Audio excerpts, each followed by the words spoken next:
found this little building out here, this abandoned building. It's right outside of Sequim, Washington, right off Highway 101. And look at it. It just looks ancient, doesn't it? Right there in the mortar, somebody wrote September 19th, 1954. I suspect this place is probably older than that. You know, I really like these kind of places. When I see them, as a matter of fact, I always stop and get a picture of them. There's just something about a house like this that really, I don't know, it just kind of tugs at me. I mean, as we look at this place now, the woods are encroaching on it. You can see the moss destroying the roof, and probably another 30 years, no one will know it's here. You can probably hear the cars driving by. There's some trees in between the house and the road. Most people don't even know it's here. It won't be long until it's going to be completely gone. I think one of the reasons I like these kind of places is it makes me think about when this thing was new. Was this somebody's dream house? I mean, I know that when they built it, they did not imagine that someday it would look like this. Was this a small cabin for a newlywed couple? Was this a retirement place for an elderly couple? Was it just a hunting cabin?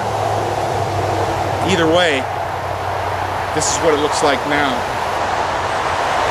You know, for me, this has always been kind of a parable for human life, especially our dreams.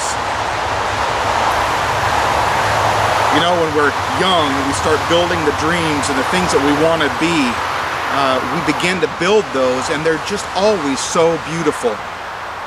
But life has a way of taking our dreams and just smashing them down, encroaching on us. And before we know it, well, we're my age, and the dreams that we had look something like this. Let me give you a couple examples of what I'm talking about. You know, we can look in downtown Seattle and we can go in there at night and see prostitutes standing on the corner. But I would wager that not one of them lay in their bed as an 8-year-old girl and thought, my dream is to grow up and to sell my body to the highest bidder. We can look at the alcoholic father and I guess look down on him, but I can't imagine that there was a 12-year-old boy that one day was going, you know, I'd like to grow up and I'd like to lose my family and everything I own while I drink myself to death. And think about young couples who are beginning a life together in marriage.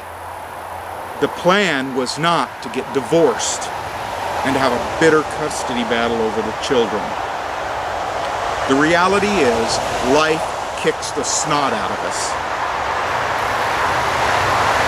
And for many of us, as I did, I turned to God and said, God, I can't do it on my own because my dreams, they look like that. And I need new dreams, I need new hopes. So I did what a lot of people do and I went to the modern church system. Well, I'm very happy to report that I found Jesus and he changed my life.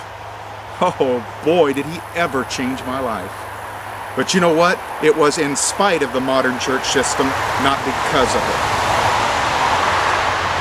Now I attend a church, and as I look around, I'm becoming more and more uncomfortable with the fact that we're building big churches, beautiful churches, and it is expected that you dress up. And it's expected that you come to the church looking, I guess, godly. But you know what? Most of us are like this. We're full of dry rot, termites, and all we've done is slap a coat of paint on the outside to make it look good. I don't want to do that. I don't want to live my life like that. And most of all, I don't want to go to a church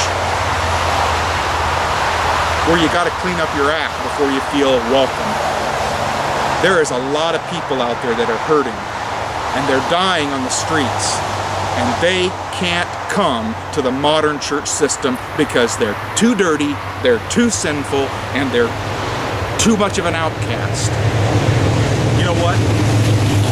Jesus railed against the Pharisees for the very same thing. He said, "You are whitewashed on the outside, but inside you're full of dead men's bones." Christians, we have got to stop. Stop pouring our money into giant churches. Stop spending millions on programs and ignoring individuals. You see, Jesus Christ approached individuals. When the leper came to him, he put his arms around him. When the harlot, the prostitute, came to him, he forgave her.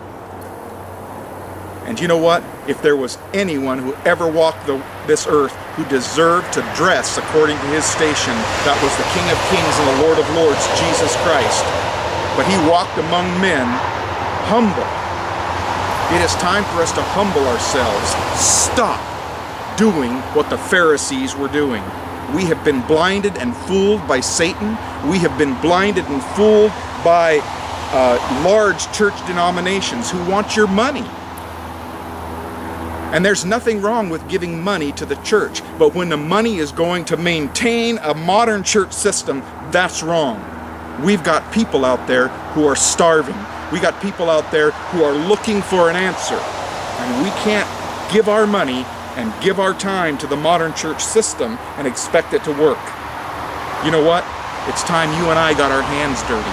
It's time that you and I take some money that we've been given to the church and put it in our pocket and say, "God, who can I help with this payday?"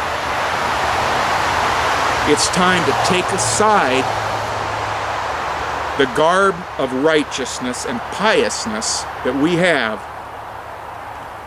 and put our arms around somebody that's hurting and let them know what Christ did for you. There's a lot of people out there whose lives are just like that.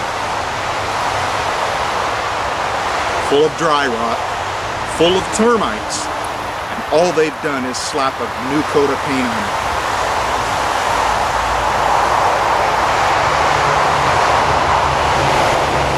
I hope you'll be with me next time as we delve deeper into the modern church system. God bless you.